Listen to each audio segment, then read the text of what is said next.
কালো জিরা কারা কারা দৈনিক খাও? হাত উঁচু করো তো।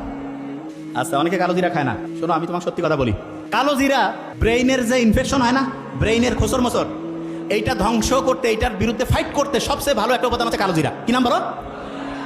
তোমাকে বলছিলাম খেয়াল আছে, ব্রেইনের মধ্যে এক রকমের পানি আছে, এই পানিটা সবচেয়ে পছন্দ করে এরকম একটা উপাদান হচ্ছে মধু। কি উপাদান? বিভিন্ন জায়গায় যে ন্যাচারাল যে মধু পাওয়া যায়, সেই মধুটা প্রত্যেকদিন 1 চামচ 1.5 চামচ করে রেগুলার খাবা কালো জিরা দিয়া। দেখবা আল্লাহর রহমতে তোমার ব্রেইনটা এত পরিষ্কার থাকবে, এত সুন্দরভাবে চিন্তা করতে পারবে। ওই যে মোকাররম স্যার বললো না যে ফটোগ্রাফিক মেমোরি, ছবি দেখলো, একটা পৃষ্ঠা মাথায় নিল, সাথে সাথে রিজার্ভ হয়ে গেল। আস্তে আস্তে আল্লাহর রহমতে সেই রকম মেমোরি আল্লাহ চাইলে তোমার হয়ে যাবে। বুঝতে পারছো? তাইলে বলো তো, প্রত্যেকদিন মধু খাবো কিনা? কালো জিরা প্রত্যেকদিন। যারা মেডিকেলে পরীক্ষা দিবে কয়টা বক্স পড়বে দৈনিক? যারা ঢাকা ইউনিভার্সিটিতে দিবে তারা? যারা 2টায় দিবে কয়টা?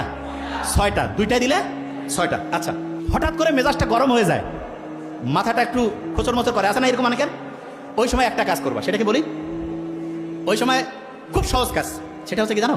চোখ বন্ধ করবা। করো করো, করছো? চোখ বন্ধ করে চিন্তা করো যে তুমি যে জায়গায় চান্স পাইতেছ সেই জায়গায় চান্স পেয়ে গেছো। চিন্তা করো তো, ভালো লাগতেছে? আচ্ছা, একটা জিনিস বলি, পরীক্ষার হলে অনেক সময় খেয়াল পড়ে না, তখন চোখ বন্ধ করলে পড়াটা মাথায় আসে না। কারণটা কি জানো?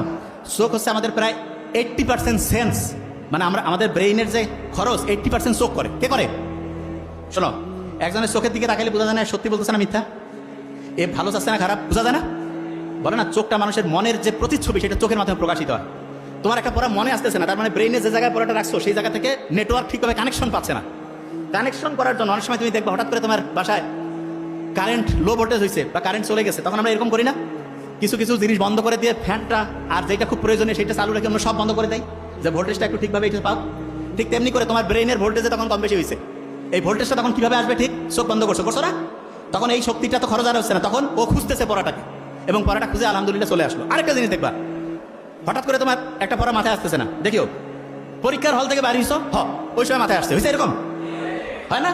আচ্ছা, অনেকে কবে এটা কেন হয়? বলি একটা জিনিস, ব্রেইনের একটা অসাধারণ বৈশিষ্ট্য হচ্ছে কোনো প্রেশার নিতে চায় না, প্রেশার নিতে চায় না। তার মানে তুমি পরীক্ষার হলে পরীক্ষা দিচ্ছ, তোমার একটা পড়া মাথায় আসতেছে না, ওই যে জায়গা থেকে বেরিয়েছিলাম, প্রথম কাজ হচ্ছে চোখ বন্ধ করা। কি করবা? বলো না কেন? চোখ বন্ধ করার পরে বুক ভরে শ্বাস নাও, এইরকম করে 3 থেকে 5 বার নিবা এবং ছাড়বা। ওই সময় ব্রেইনের যেই জায়গাটায় তথ্যটা রাখছিলা সেটার সাথে নেটওয়ার্কিং ব্যবস্থাটা স্ট্রং হয়ে যাবে, দেখবা যে ইনশাল্লাহ কাট মাথায় চলে আসে। আর যদি না আসে তখন ওই প্রশ্নটা একটু রিজার্ভে রাখবা, রেখে ওই জায়গাটা ফাঁকা রেখে অন্য জায়গায় হচ্ছে পড়া শুরু করবা, অন্য জায়গায় লেখা শুরু করবা, এবং করার পরে হঠাৎ করে দেখবা চট করে মাথায় চলে আসছে, হয় না? হয়, তখন ওই জিনিসটা লিখবা। ক্লিয়ার? আচ্ছা,